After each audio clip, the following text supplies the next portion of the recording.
Hello friends, welcome to Devanshka diaries. ఇప్పుడు మీరు వినబోతుంది నువ్వుంటే నా జతక స్టోరీలోని 205వ భాగం.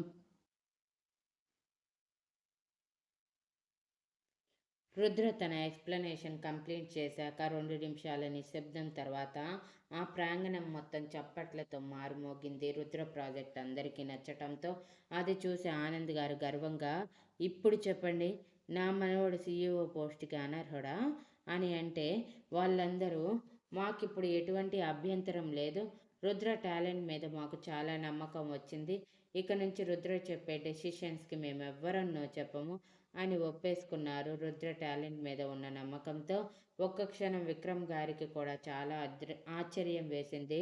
రుద్ర అంత అడ్వాన్స్డ్ సాఫ్ట్వేర్ డెవలప్ చేయటం చూసి. బట్ ఆ సాఫ్ట్వేర్ తన కంపెనీలో ఇన్స్టాల్ అయితే ఆటోమేటిక్గా ఆ కంపెనీ షేర్స్ పెరుగుతాయన్న నమ్మకం ఈజీగా వచ్చేసింది. దాంతో ఆయన సైలెంట్ అయిపోయారు. అలా రుద్ర సీఈఓ అవ్వటం, వెనకే వేణు మేనేజర్ అవ్వటం, వేణుని రుద్ర తన ప్రాజెక్ట్ లీక్ చేసినందుకు 4 కొట్టడం జరిగిపోయాయి. మహి అనుకున్నట్టుగానే ఒక 2 వీక్స్ హ్యాపీగా తన ఫ్రెండ్స్తో టూర్కి వెళ్ళి ఎంజాయ్ చేసి వచ్చాక ఎండీగా తన బాధ్యత తీసుకున్నాడు. ఇక సమన్వి రుద్ర చెప్పినట్టు ఎంట్రన్స్ ఎగ్జామ్స్కి అప్లై చేసి హ్యాపీగా కోచింగ్కి వెళ్తుంది. రుద్ర కొనిచ్చిన కొత్త స్కూటీలో అదే ఇప్పటికీ సమన్వి వాడుతున్న స్కూటీ. అలా రోజులు చాలా స్పీడ్గా గడుస్తూ రుద్ర చాలా స్పాంటేనియస్గా కంపెనీలో డెసిషన్స్ తీసుకుంటూ వెనక్కి వెళ్ళిన కంపెనీని ఒక్కో అడుగు ముందుకు వేయిస్తూ ఒక్కో ప్రాజెక్ట్ చేజిక్కించుకుంటూ ఉన్నాడు. ఎవరూ తనని తన ఆలోచనలు బీట్ చేయని విధంగా. అలాంటి సమయంలోనే ఆఫీస్లో తన ఆపోజిట్ కంపెనీకి అమ్ముడుపోయిన ఒక వ్యక్తి గురించి తెలుసుకొని అతనికి దారుణంగా శిక్ష వేశాడు. ఒక చేతిని విరగ్గొట్టి జీవితంలో లేవకుండా చేసి రుద్ర చేసిన శిక్షకి అతను పెట్టిన ఆర్తనాద అందరి గుండెల్లో అలా నిలిచిపోయింది. రుద్రని ఆ టైంలో కోపంలో నిజంగా రుద్రుడిగా చూసిన మిగిలిన స్టాఫ్ దెబ్బకి వణికిపోయారు. అప్పుడే ఆఫీస్లో ఉన్న ప్రతి ఒక్కరికి గట్టిగా వార్నింగ్ ఇచ్చాడు. మరోసారి నా కంపెనీలో వర్క్ చేస్తున్న ఏ వ్యక్తి అయినా ఈ కంపెనీ రహస్యాలు బయటికి తీసుకువెళ్ళి అమ్మేశాడని తెలిస్తే ఇంతకంటే దారుణంగా మీ పొజిషన్ మారుతుంది. దానితో పాటు మీరు ఎప్పటికీ ఏ జాబ్ చేయకుండా నేను చేస్తాను అని గంభీరంగా వార్నింగ్ ఇచ్చి సెక్యూరిటీతో అతన్ని బయటికి గెంటేయించి అందరి వైపు ఒక డెడ్లీ లుక్ ఇచ్చి తన క్యాబిన్కి వెళ్ళిపోయాడు. మొదటిసారి రుద్రకోపం అంత బీభత్సంగా చూసిన మహి భయపడితే వేణు ఆల్రెడీ తన కాలేజ్ టైంలో చూసుండటంతో పెద్దగా ఆశ్చర్యపోలేదు, కానీ కంగారు పడ్డాడు. రుద్ర వెళ్ళిపోయాక వేణు తన క్యాబిన్కి వెళ్ళి వర్క్ చేసుకుంటూ ఉన్నాడు, కానీ రుద్ర ఎలా ఉన్నాడు అని చిన్న భయం. అలా అని వర్క్ చేసే టైంలో రుద్ర దగ్గరికి వెళ్తే ఖచ్చితంగా అరుస్తాడని సైలెంట్ అయ్యాడు. అలా లంచ్ టైంలో హడావిడిగా రుద్ర దగ్గరికి వెళ్ళి, ఏంటి బావా ఆ పని, నీకు ఎంత కోపం వస్తే మాత్రం అలా చేస్తావా, పాపం అతని కుటుంబం ఏమైపోతుంది చెప్పు అని అడుగుతూ ఉంటే మహి ఇంటి నుంచి వచ్చిన క్యారేజ్ తీసుకుని భయంగా అప్పుడే రుద్ర క్యాబిన్కి వచ్చాడు. మహి కళ్ళల్లో భయం చూసిన రుద్ర నవ్వుకుంటూ, ఏంటి మహి, నన్ను చూసి భయపడుతున్నావు, బయట ఎంప్లాయీతో బిహేవ్ చేసినట్టు నీతో కూడా బిహేవ్ చేస్తానని అనుకుంటున్నావా అని అడిగితే మహి భయంగానే అవును కాదు అన్నట్టు తల ఊపాడు.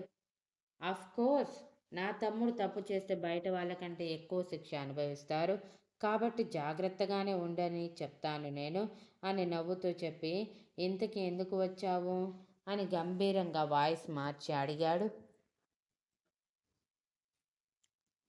క్యారేజ్ వచ్చింది అన్నయ్య అని భయంగా చెప్పి మహి అక్కడ క్యారేజ్ పెట్టేసి వెళ్ళిపోతూ ఉంటే వేణు బాధగా మహి భుజం మీద చేయి వేసి, మీ అన్నయ్యని చూసి భయపడతావు ఎందుకు, అర్థం చేసుకో, ఆ భయం పోతుంది, ఇప్పుడు నువ్వు ఇలా వెళ్ళిపోతే మీ అన్నయ్య ఎంత బాధపడతాడో తెలుసా,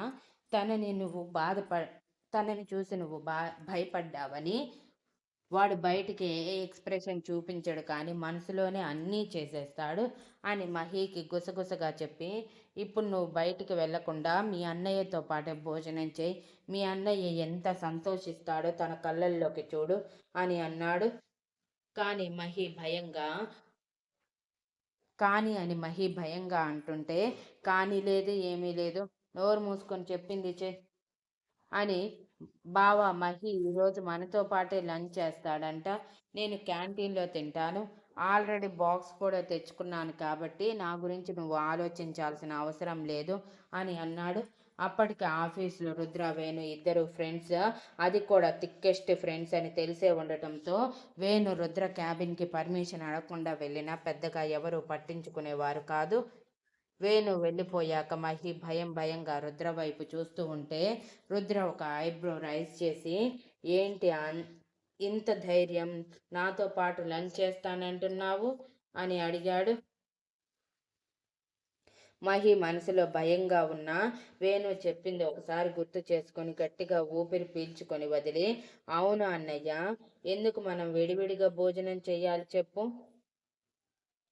ఇద్దరికీ కలిపి ఒకే కారేజ్ వస్తున్నప్పుడు ఒకే చోట తింటే పోయిద్ది కదా. ఎప్పటిలా నువ్వొక చోట నేనొక చోట ఒకరి తర్వాత ఒకరు తినటం కంటే తినటం ఇక ఆపేద్దాం. నాకు నచ్చటం లేదు అని సీరియస్గా ఫేస్ పెట్టి చెప్పి తిందామంటూ రుద్ర ఆన్సర్ కోసం చూడకుండా పర్సనల్ రూమ్ పర్సనల్ రూమ్లోకి క్యారేజ్ తీసుకొని వెళ్ళిపోయాడు. మహి చేసిన దానికి రుద్ర మొహంలో చిన్న నవ్వు వచ్చి చేరింది. అలా మహి ఎప్పటికప్పుడు రుద్రకి దగ్గరవ్వటానికి ట్రై చేస్తూ ఉన్నాడు. కానీ అప్పుడప్పుడు రుద్ర కళ్ళల్లో కోపానికి భయపడేవాడు. ఆ భయం ఇప్పటికి కూడా పోయింది లేదు.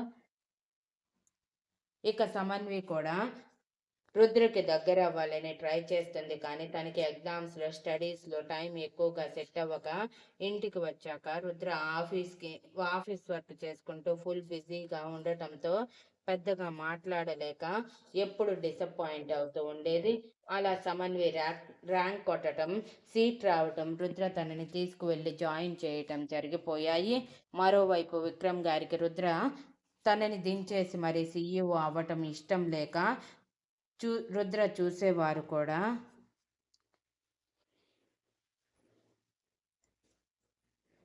రుద్ర వైపు చూసేవారు కూడా కాదు.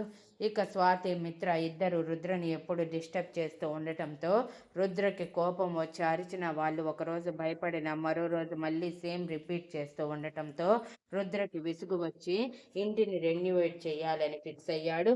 అప్పటికే రుద్ర కంపెనీ హ్యాండ్ ఓవర్ చేసుకొని 1 ఇయర్ అవ్వటంతో కొంచెం కొంచెంగా కంపెనీ ముందుకు పరుగులు పెడుతూ ఉంది.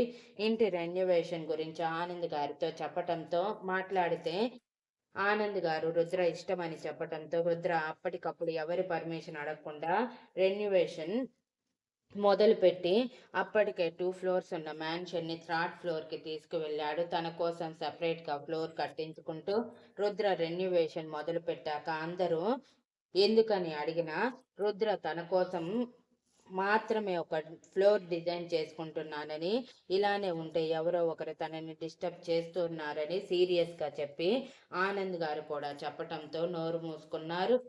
అలా రుద్ర తన కోసం సెపరేట్ ఫ్లోర్ కట్టించుకోవడం, ఆ ఫ్లోర్ కొందరికి మాత్రమే ఎంట్రీ ఇవ్వటం జరిగిపోయింది. అలా జరగటంతో మిగిలిన వాళ్ళు కోపంగా, అలా ఎలా చేస్తావు? మేము కూడా ఇంట్లో సభ్యులమే కాబట్టి నీ ఫ్లోర్ కూడా మేము చూడొచ్చని పంతంగా స్వాతి, మిత్ర రుద్ర రూమ్కి వెళ్ళటం, రుద్ర కోపానికి బలవటం, రుద్ర పనిష్మెంట్ కింద ఉదయం నుంచి సాయంత్రం వరకు వాళ్ళని మండుటెండలో చెప్పులు లేకుండా ఫ్లోర్ మీద నిలబెట్టటం, వాళ్ళు ఏడుస్తూ ఒప్పుకోమని అరిచిన రుద్ర సీరియస్ ప్లస్ గంభీరంగా చెప్పటంతో వాళ్ళు తప్పక నిలబడటం జరిగిపోయింది. పెద్దవాళ్ళు ఏడుస్తూ ఆనంద్ గారి వైపు చూస్తే ఆనంద్ గారు గుబనంగా రుద్ర మాటే నా మాట అని చెప్పి వెళ్ళిపోతే పెద్దవాళ్ళు ఏం చెయ్యలేక మౌనంగా అక్కడే నిలబడి ఏడుస్తూ చూస్తూ ఉండిపోయారు. స్వాతి, మిత్ర ఏడుస్తూనే సాయంత్రం వరకు చెప్పులు లేకుండా నిలబడటంతో అది కూడా మొదటిసారి అవటంతో ఇద్దరి కాళ్ళకి బొబ్బలు వచ్చేసి 2 రోజులు బెడ్ దిగకుండా సేవలు చేయించుకున్నారు తమ తల్లులతో. అలా మరో 2 సంవత్సరాలు గడిచిపోయాయి. అప్పటికే రుద్ర గురించి దేశం మొత్తం మాట్లాడుకోవటం మొదలుపెట్టింది. తను చేస్తున్న ప్రతి ప్రాజెక్ట్ అన్నీ సక్సెస్ అవ్వటం, అది కూడా ఇన్ టైంలో సక్సెస్ అవ్వటం, ప్రతి ఒక్క ప్రాజెక్ట్ తన టాలెంట్తో చేజిక్కించుకోవటం, అట్టడుగున చేరిపోయిన కంపెనీని టాప్లోకి తీసుకురావటం, రుద్ర అందరికీ రోల్ మోడల్గా మారిపోయాడు. దానివల్ల రుద్రకి ఇంటర్వ్యూలు ఇవ్వటం జరిగింది. మ్యాగజైన్ పేపర్ కవర్ పేజ్ లాగా రుద్ర గురించి రావటం జరిగింది. అప్పుడే శక్తి తన ఇంజనీరింగ్ లాస్ట్లో ఉండగా రుద్ర ఇచ్చిన ఇంటర్వ్యూ చూడటం, మొదటి చూపులోనే రుద్ర తన మనసుకి నచ్చేయటం జరిగిపోయి తన కలలో కూడా రుద్రనే వస్తూ ఉండటం జరిగింది. దానితో పాటు మొదటిసారి రుద్ర అప్పుడే ఒక వ్యక్తిని చంపాడు సమన్వి కోసం. Thank you for listening and please like, share, comment and subscribe.